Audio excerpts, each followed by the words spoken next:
اعوذ باللہ من الشیطان الرجیم بسم اللہ الرحمن الرحیم۔ سافٹ انالیسز میں تمام احباب کو خوش آمدید۔ آج ہم ذکر کریں گے کراچی پورٹ ٹرسٹ جو پاکستان کی سب سے بڑی پورٹ ہے، اس کی عروج و زوال کی کہانی۔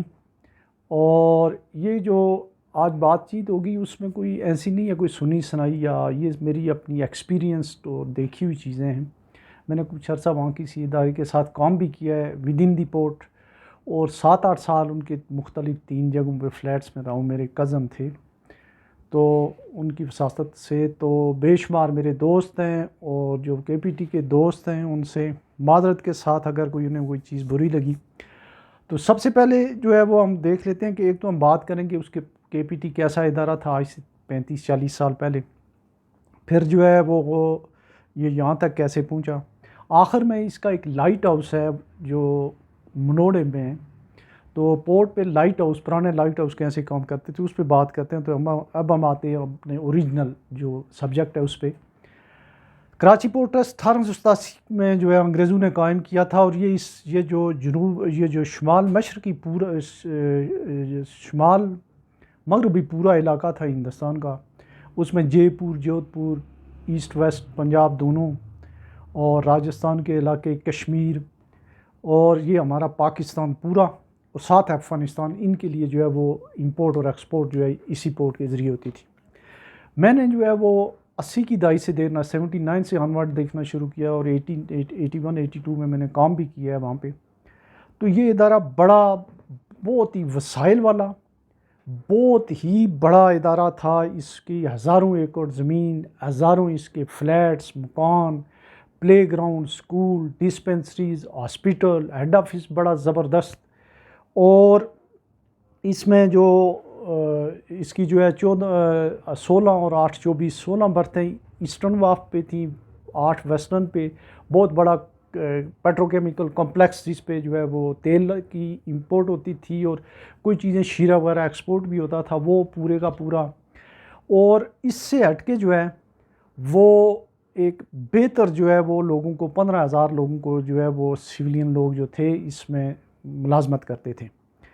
تو اس ادارے کا جو ڈاؤن فال ہوا وہ ہوا مس مینجمنٹ کی وجہ سے، اور وہ ایسے ہوا کہ ہمارے ملک میں ایک یہ خاص کر جو ہے ضیاء الحق کے زمانے میں یہ چیز سامنے آئی کہ سارے لوگ جو ہیں وہ آرمی، نیوی، ایئر فورس کے ایئر مارشل نور خان جیسے ہوتے ہیں، اچھے مینیجر اور اچھے ٹیم جو ہے وہ بزنس لیڈر ہوتے ہیں۔ تو انہوں نے تمام ادارے جو ہے وہ جو بھی انہوں نے ادارہ حوالے کیا آرمی نیوی کے، تو وہ تقریباً سارے جو ہے وہ بیٹھ کے، ان میں یہ ادارہ بھی تھا۔ تو اس کی جو بیٹھنے کی 2-3 وجہ جو ہے وہ، ایک تو یہ تھی کہ مس مینجمنٹ تھی، اس کے اوپر ہم بات کریں گے، اور اوور سٹافنگ تھی بہت زیادہ۔ اوور ٹائم جو ہے وہ اس کی کوئی بات ہی نہیں تھی، اور لوگ گھروں پہ بیٹھ کے اوور ٹائم اور تنخواہیں لیتے تھے، بدعنوانی تھی، کرپشن تھی، چوری تھی۔ تو مس مینجمنٹ پہ آتے ہیں، وہ یہ تھا کہ ہم نے جب دیکھا بڑے شریف سے ان کے ایک تھے یہ ایم آئی ارشد صاحب چیئرمین تھے، تو وہ بندوں کو ایسے تھوک سے پکڑ دکڑ کے بھرتی کر لیا کرتے تھے۔ لیکن افسوسناک بات یہ ہے کہ وہاں پہ جو پورٹ سندھ، صوبہ سندھ میں تھا، سندھی اور بلوچوں کے ساتھ جو ہے وہاں بڑا جو انڈکشن میں یا روزگار کے مواقع دینے میں جو ہے بڑی زیادتی ہوتی تھی۔ اچھا، اس ادارے کو ختم کرنے میں جو ہے وہ ہمارے اپ کنٹری کے لوگوں کا، جیسے پورے ملک کو تباہ کرنے میں، یہ رائیونڈ سے ادھر ادھر جتنا علاقہ ہے نا کے پی کے، اور یہ ہم بھی اسی میں آتے ہیں، ان لوگوں کا بڑا ایک بنانے میں کم ان کا حصہ ہے، تباہ کرنے میں بہت زیادہ حصہ ہے، خواہ وہ بیوروکریٹ ہوں، سیاستدان ہوں، یا عام لوگ ہوں۔ تو ان کے جو ہے جتھوں کے جتھے اس گاؤں کے گاؤں اس ادارے میں ہوتے تھے۔ مثال کے طور پہ میں آپ کو یہ بتاؤں کہ کوئی 4-5 جو یونین کونسلیں یا 6 یونین کونسلیں جو ایک تحصیل کے برابر بھی نہیں ہوتی ہیں۔ ایک ہے چھچ ضلع ایٹک، ایک سری کوٹ کے لوگ تھے مشوانی، سید سادات گھرانے کے چھاچی، اور یہ مشوانی، یہ ان کی 13-14 ہزار آدمی یا 15 ہزار میں یہ 3,000 کے آس پاس یہ لوگ تھے، اور یہ وہاں پہ ان کا ہولڈ تھا۔ انہوں نے ادارے کو جو ہے وہ ادارہ ان کے سامنے کمپرومائز تھا۔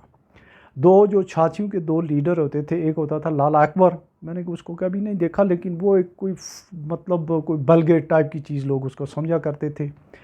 ایک تھے ملک فدا صاحب لیبر ویلفیئر آفیسر، جو لوگوں کو بھرتی شرتی کرنا یا اس طرح. ایک دفعہ میں 16 نومبر 1988 کو ان سے ملاقات ہوئی، جب وہ پولنگ اسٹیشن پہ آئے تو کوئی 200 لوگ اس کے سامنے، عام 17ویں 18ویں گریڈ کا آدمی تھا وہ. تو انہوں نے جو ہے یہ ایک مثال ہے کہ کس طریقے سے لوگوں کی یہاں مس مینجمنٹ تھی اور انڈکشن کا کیا طریقہ کار تھا. پھر ایم آئی ارشد صاحب جو ایک دفعہ باہر گئے تو ہمارے ایک دوست تھے، ان کے والد صاحب کے ساتھ انگلینڈ میں رہے، تو واپس آئے ان کے ابو، انہوں نے کہا جی کہ ایک ضمن آپ سے سٹوری شیئر کروں کہ مجھے ایم آئی ارشد صاحب نے کہا ہے کوئی کام ہو. میں نے کہا یہ تبریز ہیں اور پرویز ہے، ان میں سے کسی ایک کی نوکری کر دیں. تو وہ انہوں نے کہا پھر درخواست لکھ دو. درخواست بلکہ انہی کا دیا ہوا ایک ٹائپ رائٹر بھی میرے پاس تھا. درخواست دی، شام کو اس کی اپائنٹمنٹ ہو گئی. 3-4 دن کے بعد میں نے اس کو کہا، اقبال کو کہا، میں نے کہا یار یہ تو اگر اتنا آسان ہے تو آپ بھی تو بھرتی ہو جائیں. اس کی اپلیکیشن لکھ رہے تھے تو میں نے کہا آپ کا بڑا بھائی جو ہے باہر سعودی عرب سے آیا ہوا ہے تو اس کی بھی لکھ دیتے ہیں. اس کی بھی کی تو 4-5 دنوں میں یا ہفتے میں تینوں بھائی جو ہے 1 یا 2 رات وہ انگلینڈ میں اس کے ساتھ رہے ہوں گے، انہوں نے بھرتی کر دی. اس ضرورت تھی نہیں تھی. پھر ان کا ایک ادارہ تھا ڈپارٹمنٹ، جسٹ میں آپ کو ایک فلیور دیتا ہوں کہ کتنی کرپشن تھی. وہ تھا ان کا جو تھا یہ فائر بریگیڈ میں اگر ایک بندے کی اس زمانے میں اگر 5,000 تنخواہ ہوتی تھی، 10,000 وہ اوور ٹائم لیتا تھا. مثال اس طریقے سے کہ 8 گھنٹے ہر بندے کی ڈیوٹی، 8 گھنٹے یا 16 گھنٹے اوور ٹائم. اسی طریقے کے ان کے اور جو ڈریجر ڈپارٹمنٹ تھا، بے شمار ڈپارٹمنٹس تھے. ہاں اردو سپیکنگ لوگوں کی کچھ جو ہے ہیڈ آفس لیول کی حد تک بڑی وہ جو ہے پریزنس تھی پڑھے لکھے لوگوں کی. پھر بعد میں جو ہے یہ جو لوگ آنے شروع ہو گئے، زیادہ تر جو ہے وہ دوسرے نیوی سے آئے لوگ، آتے آتے جو ہے وہ مس مینجمنٹ اور زیادہ ہوتی گئی. پھر لوگوں نے جو ہے وہاں پہ کے پی ٹی کی پراپرٹی پہ قبضے شروع کر دیے. ہزاروں کی تعداد میں مکان جو ہیں لوگوں نے بنے ہوئے ان پہ قبضہ کر لیا. زمین جو ایسے اگر آپ دیکھیں ٹاپو سا ہوتا ہے جہاں پہ کبھی سمندر آتا ہے کبھی نہیں، اس کی بھرائی کر کے اس پہ قبضہ کر دیا. تو جو کراچی پورٹ ٹرسٹ کی پراپرٹی کی بات کریں تو یہ لالا زار سارا اسٹیٹ بینک کے سامنے، یہ پی این ایس سی بلڈنگ کے سامنے، یہ کراچی پورٹ ٹرسٹ کا ہے. سلطان آباد سارا ان کا ہے، کیماڑی پوری ان کی ہے، منوڑا پورا ان کا ہے، تھوڑا بہت نیوی کو چھوڑ کے. بابا بٹ اور آگے تک جو ہے ماڑی پور کے سامنے تک کے پورے علاقے، کوسٹل ایریا پورا، ویسٹ واف کا پورا علاقہ، کچھ تھوڑا بہت ریلوے کے پاس. لیکن اس میں ایسے ہوا کہ آہستہ آہستہ یا تو لوگوں نے قبضے کر دیے یا تھوڑا بہت کوئی لیز پہ بھی جو تھی، لیز ان اداروں کی ختم ہوئی ہوئی ہے وہ بھی ان کو نہیں دے رہے ہیں. تو یہ ہوئی بات. اس کے بعد ایسے ہوا کہ جو ہے پھر وقت آیا نواز شریف صاحب کا، جو ہے ان کی امپورٹ ایکسپورٹ کے کام سے بڑے واقف بھی تھے. انہوں نے اپنے لوگ انڈکٹ کیے وہاں پہ لا کے اور پرائیویٹائزیشن شروع ہو گئی. تو جو ان کی نائلی تھی مینجمنٹ کی وہ یہ تھی کہ انہوں نے اپنے انفراسٹرکچر کو اور اپنی ٹیکنالوجی کو اپ گریڈ نہیں کیا. بڑی کرینیں یا ہائیڈرالک کرینیں اس طرح کی چیزیں کچھ بھی نہیں کی. بس وہ جو بھی چیئرمین آتا تھا وہ ایک اپنی ٹیم لے کے آتا تھا، وہ کھا پی کے نکل جاتا تھا. انہوں نے کچھ بھی نہیں کیا اپ گریڈیشن کے لیے. نتیجہ یہ ہوتا گیا کہ جو پرائیویٹ سیکٹر ہے اس کو یہ برتھ بھی دیتے گئے، ان کو یہ کرتے، انہوں نے اپنے لا کر کے وہاں پہ کرینیں یا پتہ نہیں جنتریاں کہتی ہیں بڑی بڑی، یہ جو ہیں یہ چیزیں لگا دیں. پہلے چھوٹی کرینیں ہوتی تھیں اور اب یہ صورتحال ہے کہ وہ 15,000 کا جو ادارہ ہے اس کی جو برتھیں جو ہیں وہ ایسٹ ویسٹ واف کی جو ہے مختلف پرائیویٹ اداروں کے پاس ہیں، وہ پیسے کھلے کما رہے ہیں اس سے. پیٹروکیمیکل کمپلیکس جو ہے وہاں پہ جو ہے وہ کسی اور کو آؤٹ سورس کیا ہوا ہے، برتھیں کسی اور کو کی ہوئی ہیں. اور بڑی مشکل سے جو ہے وہ جو ان کا ہیڈ آفس یا تھوڑی جو پراپرٹی ہولڈ کی ہوئی ہے ادارے نے، لیکن اس کے اوپر بھی جو ہے قبضہ ہو گیا ہے. جو ان کی کیماڑی کے علاقے میں بہت زیادہ ہے جو پراپرٹی تھی اس پہ قبضہ ہے. سلطان آباد میں قبضہ ہے. اور مزید انہوں نے جو ہے کسی طریقے سے ملا کے جو ہے وہ سینکڑوں ایکڑ جو اراضی ہے وہ پرائیویٹ لوگوں کو بھی دے دی. تو یہ ہوا اس کا یہ. اچھا پھر پیپلز پارٹی کے دور میں جو ہے کچھ لوگ جو ہیں انہوں نے انڈکشن کی پیپلز لیبر بیورو کے تھرو، اور مزے کی بات یہ وہ بھی سارے اپ کنٹری سے گئے. مطلب یہ ہے کہ اگر وہاں کسی سندھی بلوچی کو کر دیتے تو وہ بھی بات تھی، وہ بھی اپ کنٹری سے گئے. تو آخر میں جو ہے وہ جب انہوں نے جو کیپٹن حلیم صدیقی یا یہ لوگ آئے، جب پرائیویٹ سیکٹر آیا تو اب یہ ہو گیا ہے کہ ان کی پوزیشن یہ ہے کہ وہ ادارہ جو ایک سیولین ادارہ تھا، پیئر 2-4 لوگوں پر ٹاپ کے جو ہے وہ ہوتے تھے ان پہ مینیجریل پوزیشن پہ نیوی کے، اب وہ تقریباً میں پچھلے عرصے میں جب گیا ہوں تقریباً وہ نیوی کے کنٹرول میں ہے اور کٹ ٹو دی سائز ہو گیا ہے اور اس کی اپنی کوئی حیثیت نہیں رہی ہے، اور اس لحاظ سے اس کی اچھا پھر وہاں پہ کرپشن بہت تھی، جو باہر سے لوگ جاتے تھے وہ چیزیں چوری کرتے تھے، جو اندر کا سٹاف تھا وہ بھی چوری کرتا تھا، وہ جو ان کے اپنے جو واچ اینڈ وارڈ یا کے ادارے تھے یا اور جتنے بھی ادارے تھے، جس کو جو چیز ملتی تھی وہاں چوری کا کوئی ایشو نہیں تھا۔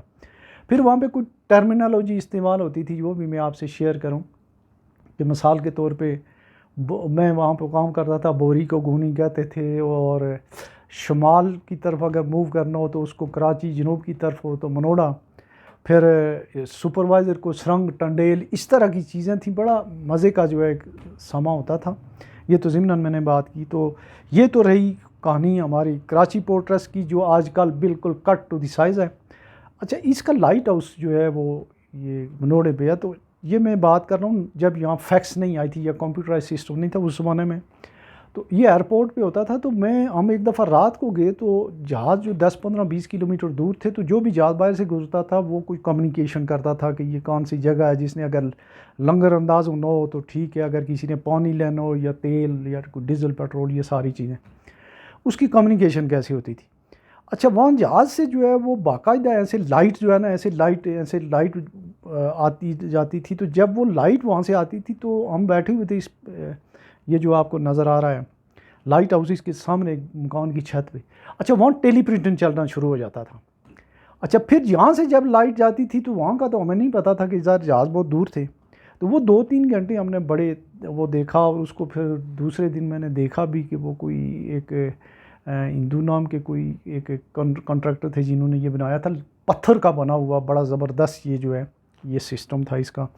تو سم آپ یہ کرتے ہیں کہ اربوں خربوں روپے کی مالیت کا اور ایسا جات کا مالک جو کراچی پورٹ ٹرسٹ ہے، جس کی کالونیاں تباہ ہو چکی ہیں، جس کے گراؤنڈ ویران ہو چکے ہیں، جس کے اسکول اور ہاسپٹل جو ہیں وہ ویران ہو گئے، تو وہ کسی مسیح کی تلاش میں ہے کہ اگر کوئی ہو وہاں پہ جو اچھی مینجمنٹ کے ساتھ اس کو اپ گریڈ کر سکیں، تو اب بھی جو ہے ایک باوقار ادارہ بن سکتا ہے۔